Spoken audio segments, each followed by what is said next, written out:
Solo puedes analizar los datos que tienes. Sé estratégico sobre qué reunir y cómo almacenarlo. Marie Curie. Esta maravillosa frase nunca lo podríamos imaginar que lo podíamos utilizar en nuestra vida cotidiana, específicamente en el ámbito financiero. Como si, por ejemplo, en mi caso estoy cursando la vida universitaria y es necesario tener una laptop. Entonces, debo de analizar los diferentes tipos de laptops que hay en el mercado que se, que se acople a mi necesidad. Entonces, a partir de ahí debo de reunir varios datos como, por ejemplo, diferentes tipos de precios en diferentes tipos de tiendas.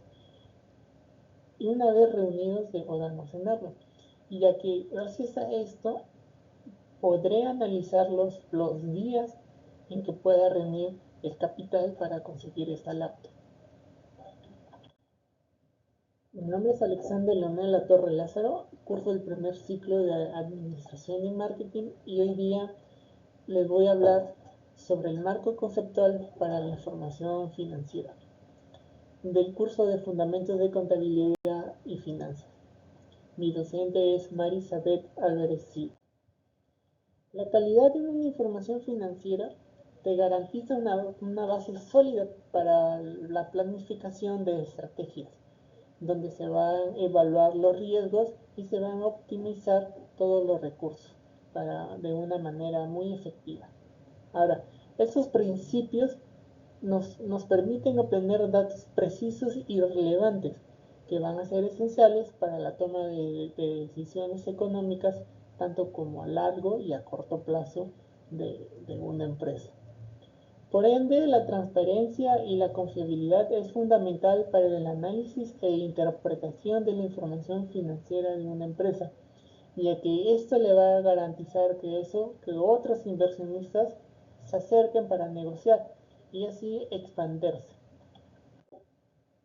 Ahora, el marco conceptual para la información financiera está compuesta con bases teóricas y fundamentadas, que esas tienen grandes elaboraciones y que son presentados en los estados financieros. Por ejemplo, tenemos el capítulo 1 que nos habla sobre el objetivo de la información financiera con propósito general. El capítulo 2 nos muestra características cualitativas de la información financiera útil. El capítulo 3 nos da a entender los estados financieros y la entidad que informa. El capítulo 4 incluye los elementos de los estados financieros. En el capítulo 1, como ya habíamos mencionado, el objetivo es la información financiera con propósito general. Ahora, aquí podemos evaluar la capacidad de las entidades que puedan generar flujos de efectivos futuros y la eficiencia de la gerencia en el uso de sus recursos económicos.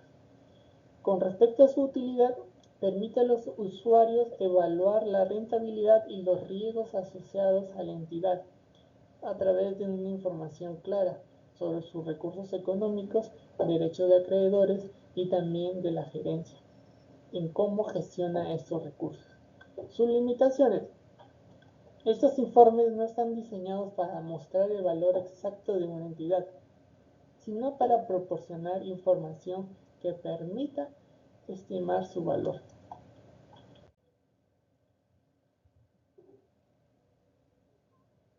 De acuerdo al objetivo de la información financiera, podemos obtener 5 principios con respecto a los recursos económicos y derechos de los acreedores. Acá nos permite evaluar la liquidez, solvencia y capacidad para obtener financiación adicional. En el importe de los recursos, por ejemplo en el flujo de efectivos, es muy crucial que les permita a los usuarios plantear muchas posibilidades para obtener variantes en las operaciones de la entidad. Con respecto a los cambios en los recursos económicos y en los derechos, conocer la variabilidad y los componentes de esa rentabilidad permite ver los flujos de efectivos futuros, como la emisión de deuda o capital. Ahora, el desempeño de la gerencia en administrar los recursos es útil para prever la rentabilidad futura, lo cual ayuda a que a los usuarios puedan tomar decisiones más informadas sobre una entidad.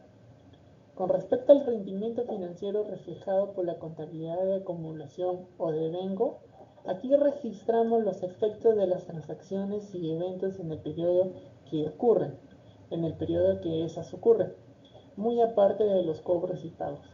Su finalidad es evaluar su capacidad para generar entradas de efectivos netas, sin depender exclusivamente del financiamiento adicional de inversiones o acreedores.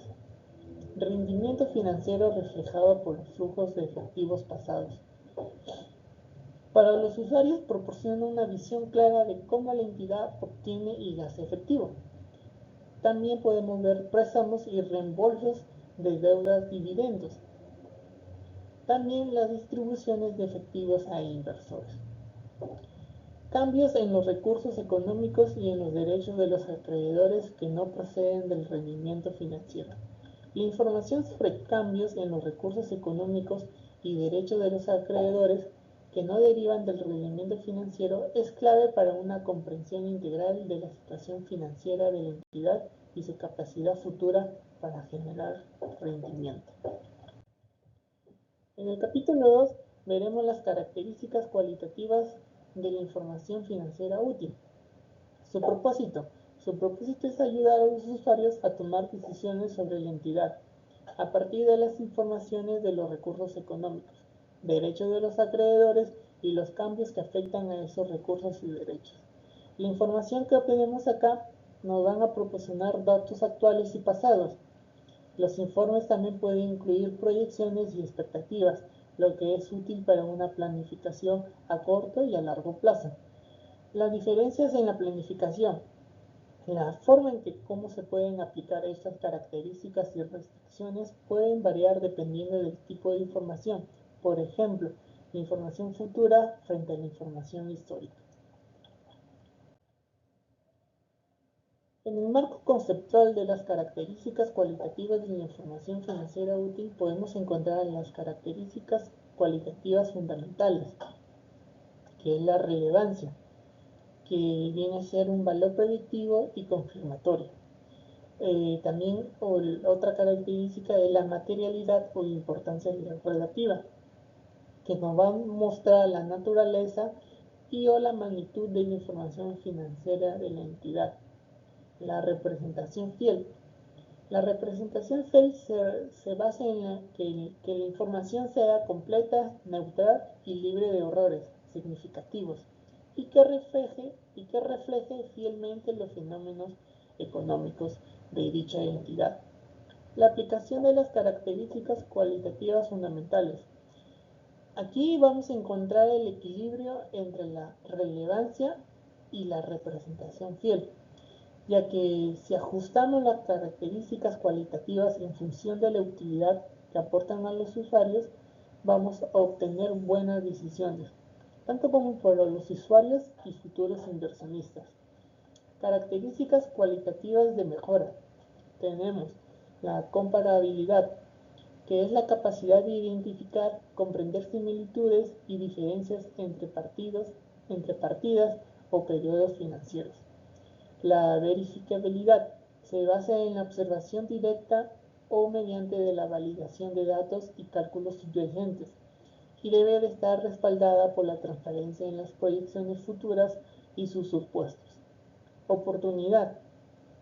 Su valor radica en ser relevante justo a tiempo para la toma de decisiones financieras informadas, ya que toda información financiera, si es muy antigua, tiende a ser menos útil para los usuarios. Comprensibilidad. La información financiera que debe ser clara, concisa y accesible para los usuarios y deben de ser muy entendibles. Con respecto a la aplicación de las características cualitativas de mejoras, es crucial encontrar un equilibrio entre la comparabilidad y la comprensibilidad, la verificabilidad y la oportunidad, asegurando que la información siga siendo relevante y fiel a los fenómenos económicos que representa. En el capítulo 3 vamos a ver estados financieros y la entidad que lo conforma. Los estados financieros ofrecen a los usuarios información clave para tomar decisiones económicas informadas sobre la entidad, especialmente en relación con sus flujos de efectivos y futuros y su capacidad para gestionar los recursos dispensables. Aquí tenemos objetivo y alcance de los estados financieros. El objetivo es proporcionar información clave sobre los activos, pasivos, patrimonio, ingresos y gastos de dicha entidad. Evaluar las perspectivas de entrada de efectivos netos futuras de la entidad nos va a dar un estado de situación financiera, donde vamos a reconocer los activos, pasivos y patrimonio de la entidad. Al mismo tiempo, también encontraremos estados del rendimiento financiero, que reconoce los ingresos y gastos. Analizar la gestión de los recursos económicos de la entidad. Otros estados y notas.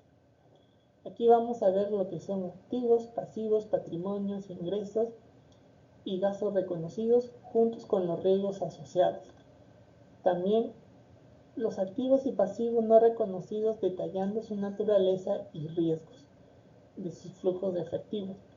Al mismo tiempo hallaremos las aportaciones y distribuciones a los tenedores de derechos sobre el patrimonio, métodos, suposiciones y juicios utilizados en las estimaciones. Periodo sobre el que se informa. En los activos, pasivos y patrimonios, incluyendo aquellos que no son reconocidos, que existieron durante o al final del periodo. Eso nos va a facilitar la comprensión y análisis de cambios y tendencias. Los estados financieros también incluyen información comparativa de al menos de un periodo anterior. Con respecto a los ingresos y gastos que ocurrieron en ese periodo, podemos incluir información sobre transacciones futuras o eventos futuros si están relacionados con los activos, pasivos o patrimonios existentes y si son útiles para los usuarios o inversionistas. Con respecto a las perspectivas adoptadas en los estados financieros, el enfoque que aquí presenta se centra en proporcionar una visión general, equilibrada de la entidad, que sea útil para todos los usuarios que necesitan tomar decisiones basadas en información como inversores, prestamistas u otros acreedores, ya sean actuales o potenciales. En hipótesis de negocios en marcha. Si los estados financieros se preparan bajo el supuesto de que la entidad seguirá operando en el futuro predecible, es decir, se asume que la entidad no tiene planes ni necesidades de liquidar o cesar sus actividades comerciales. Aquí generamos una hipótesis si es que todo va bien. En cambio, por otro lado, si la entidad tuviera la intención o la necesidad de liquidar o cesar sus operaciones, los estados financieros tendrán que prepararse bajo una base distinta. Y es en este caso que se debe de especificar claramente la nueva base utilizada para reflejar adecuadamente la situación financiera de la entidad. Ahora, conforme la entidad se informa, la entidad está obligada o elige preparar estados financieros, lo que no necesariamente implica que sea una entidad legal. Puede ser solo una entidad o una parte de ella o incluir varias entidades. En este caso, vamos a ver tipos de estados financieros según la estructura. Tenemos los estados financieros consolidados. Acá, cuando una entidad que informa incluye a la entidad controladora y sus subsidiarias. En los estados financieros no consolidados, si la entidad que informa solo incluye a la entidad controladora. Estados financieros combinados. Aquí la entidad que informa incluye dos o más entidades que no están relacionadas para controlar que no están relacionadas por controladora subsidiaria. Según la determinación del límite de la entidad que informa, si no es una entidad legal o no está conformada únicamente por entidades legales con una relación controladora subsidiaria, el límite debe definirse según las necesidades de los usuarios de los estados financieros. También la representación fiel debe de garantizar que no se excluyen actividades económicas relevantes o arbitrarias. La información también debe ser neutral. También se debe de explicar cómo se definió el límite de la entidad y qué es lo que compone. En el capítulo 4 veremos los elementos de los estados financieros.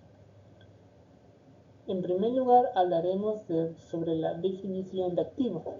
Un activo es un recurso económico presente controlado por la entidad como resultado de sus sucesos pasados. También es un recurso económico que es un derecho que tiene el potencial de producir beneficios económicos. El derecho. Los derechos que tienen el potencial de producir beneficios económicos se pueden clasificar en dos tipos: derechos que corresponden o obligaciones de terceros. Acá podemos encontrar los derechos a recibir efectivos, bienes o servicios. También encontramos los derechos a intercambiar recursos económicos en condiciones favorables. También la obligación de un tercero también depende de los sucesos de un futuro incierto. Derechos que no corresponden a obligaciones de terceros. Derechos sobre objetos físicos, ejemplo como propiedades, equipos. Derechos de uso de propiedad intelectual que podemos encontrar que pueden establecerse mediante contratos, legislaciones u otra forma, como la compra de conocimiento. Ahora, no todos los derechos son considerados activos. Deben de tener el potencial de generar beneficios económicos más allá de los disponibles para terceros y ser controlados por la entidad. Por ejemplo, los derechos públicos de paso generalmente no se consideran activos. También encontramos que la entidad no puede obtener beneficios económicos de sí misma, por lo que los instrumentos se ven como acciones propias y eso no se le consideran patrimonios activos. Cada derecho es un activo separado, pero contablemente se puede agrupar como un único activo. En ocasiones la existencia de derechos puede ser incierta hasta que se resuelva mediante un proceso legal. Potencial para producir beneficios económicos. Un recurso económico es un derecho con el potencial de generar beneficios para la entidad, sin necesidad de que sea seguro o probable. Lo fundamental es que el derecho exista en el presente y tenga la posibilidad de producir beneficios al menos en una circunstancia, sin importar si sea seguro o probable. Definición de recursos económicos. Un recurso económico es un derecho con un potencial para generar beneficios económicos. No es necesario que ese potencial sea seguro o probable. Basta con que el derecho exista en el momento actual y tenga la capacidad de producir beneficios en ciertas circunstancias. Baja probabilidad de beneficios. Un derecho puede ser considerado un activo incluso si la probabilidad de que produzca beneficios sea baja. Sin embargo, esto puede influir en cómo se informa y se mide el activo. Las acciones que producen beneficios. Un recurso económico puede permitir diversas acciones que generan beneficios, tales como recibir flujos de efectivos, intercambiar recursos en condiciones favorables, utilizar el recurso para producir bienes o servicios, arrendar el recurso a terceros, vender el recurso para obtener efectivo, extinguir pasivos mediante la transferencia del recurso. Con respecto al valor del recurso económico, el valor de un recurso económico radica en su potencial para generar beneficios futuros, no en los futuros en sí. Relación entre desembolsos de activos, aunque a menudo están conectados, no son equivalentes. ya que un desembolso puede indicar la búsqueda de beneficios futuros, pero no asegura la obtención de un activo. Igualmente, la ausencia de un desembolso no excluye que un recurso pueda calificar como activo. Con respecto al control, el control de un recurso económico ayuda a identificar en qué parte del recurso contabiliza la entidad. Aquí tenemos 5 puntos. En el control presente, la entidad tiene la capacidad actual de dirigir el uso de recursos económicos y obtener sus beneficios económicos. Esto incluye la capacidad de impedir que terceros lo utilicen o se beneficien de él. Derechos de uso. La entidad debe tener el derecho de utilizar el recurso en sus actividades o permitir que un tercero lo use. Control legal o por otros medios. El control puede surgir de derechos legales, pero también de otros medios, como mantener un conocimiento en secreto. Los beneficios económicos. Los beneficios económicos futuros derivados de recursos deben de ir a la entidad directa o indirectamente. Agente versus principal. Si una entidad actúa como agente por otra, en este caso el principal, no controla el recurso, por lo que no lo contabiliza como un activo.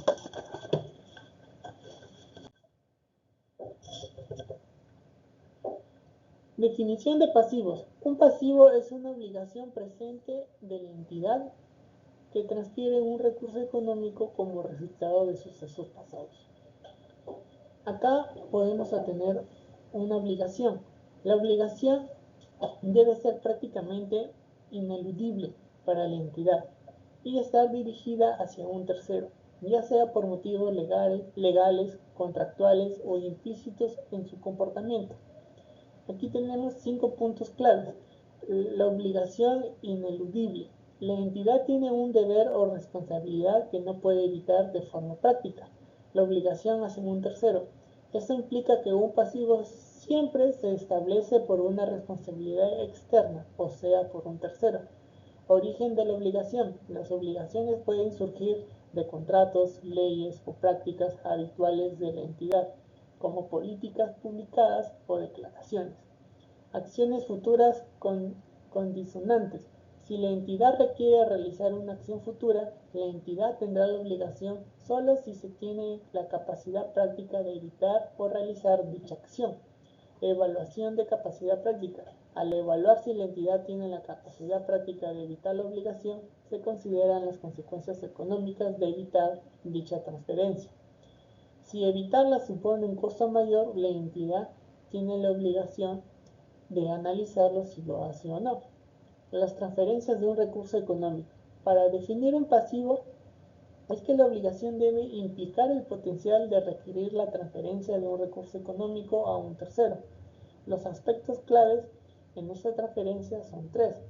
Potencial de transferencia. La obligación debe tener la capacidad de obligar a la entidad a transferir un recurso económico, siempre y cuando sea necesario, dada la posibilidad que la entidad deba transferir un recurso en al menos en una circunstancia. Inclusión de obligaciones con baja probabilidad. Incluso si la probabilidad de transferir el recurso es baja, la obligación sigue cumpliendo con la definición de pasivos. Tipo de obligaciones. Las obligaciones pueden incluir desde pagar efectivo, entregar bienes o prestar servicios, hasta emitir instrumentos financieros o transferir recursos en condiciones desfavorables. Liquidación o sustitución de la obligación. La obligación persiste hasta que se liquida, se transfiere o se reemplaza entre dichas entidades. Obligación presente como resultado de sucesos pasados. Para que exista un pasivo debe haber una obligación presente como resultado de un suceso pasado que implique la transferencia futura de un recurso económico. La entidad ya ha obtenido beneficios económicos o realizado acciones, por ejemplo, la obtención de bienes o servicios o por la operación de un mercado. Como consecuencia, la entidad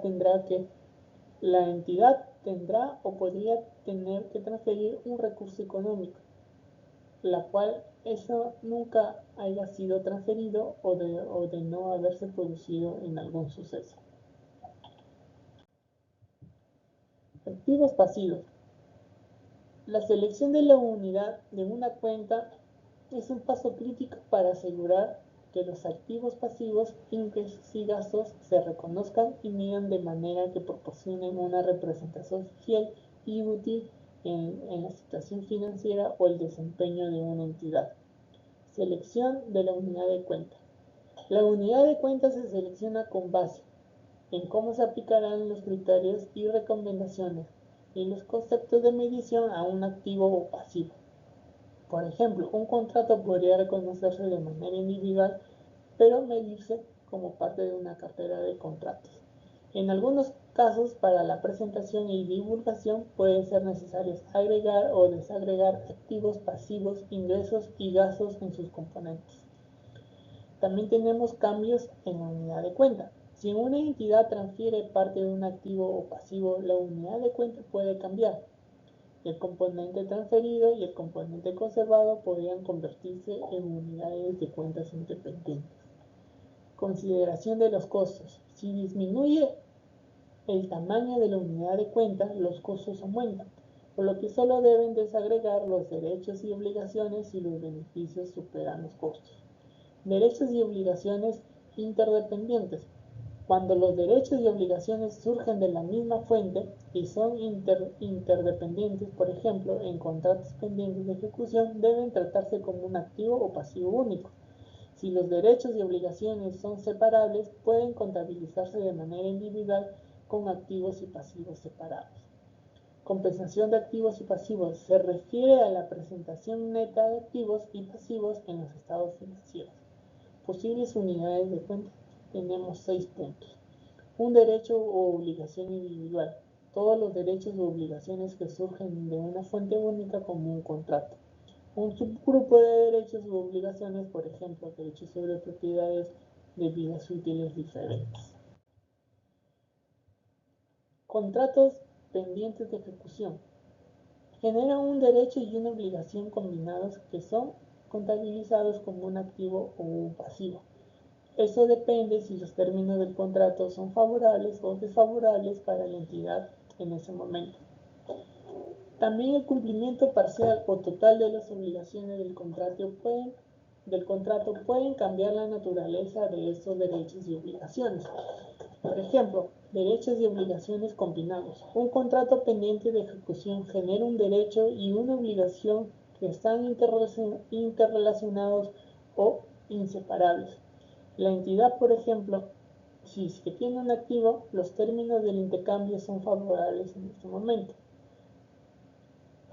Si los términos del intercambio son favorables, en ese momento se le considera que la entidad tiene un activo.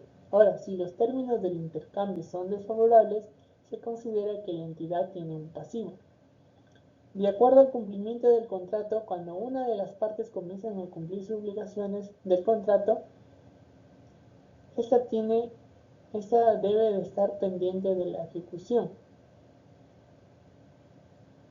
Nuevamente.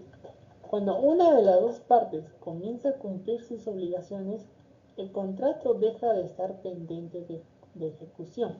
Ahora, si la entidad que informa cumple primero con el contrato, adquiere un derecho a recibir un recurso económico, lo que se reconoce como un activo. Ahora, si la otra parte cumple primero con el contrato, la entidad que informa adquiere una obligación de transferir un recurso económico, lo que se reconoce como un pasivo. La esencia de los derechos contractuales y obligaciones contractuales. Este enfoque asegura que los estados financieros representen fielmente la realidad económica de las transacciones contractuales, evitando que la forma legal superficial o términos irrelevantes distorsionen la presentación de la información financiera. Aquí tenemos 3 puntos. La esencia sobre la forma legal.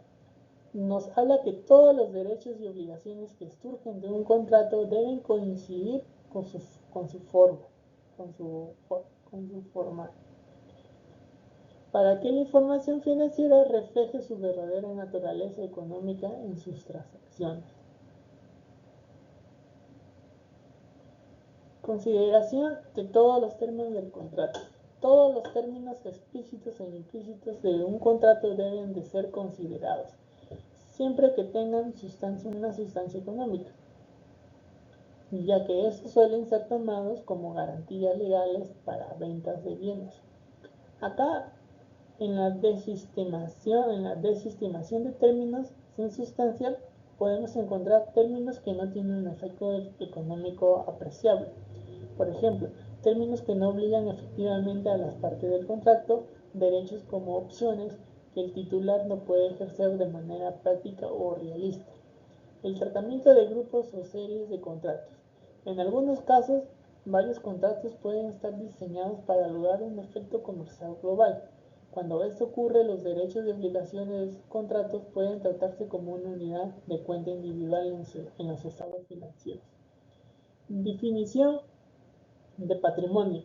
Refleja el valor neto que poseen los accionistas o propietarios, tras deducir todas las obligaciones de la entidad. Tenemos derechos sobre el patrimonio. Estos derechos pueden surgir de contratos, legislaciones o instrumentos similares.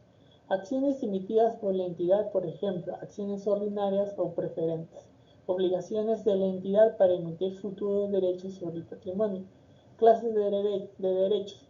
Las acciones pueden tener diferentes características que otorgan derechos distintos a sus accionistas. Aquí tenemos 3 puntos: derecho a recibir dividendos, derechos a recibir activos residuales en caso de liquidación de la entidad y otros derechos relacionados con la participación en el patrimonio. Definiciones de ingresos y gastos.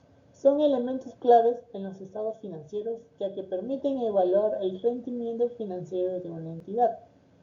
Por ejemplo, los ingresos son incrementos en los activos o disminuciones en los pasivos, que resultan en un aumento del patrimonio, excepto aquellos relacionados con aportaciones de los tenedores de derechos sobre el patrimonio. Los gastos son disminuciones en los activos o incrementos en los pasivos que resultan en una disminución del patrimonio, excepto aquellos relacionados con distribuciones a los tenedores de derechos sobre el patrimonio.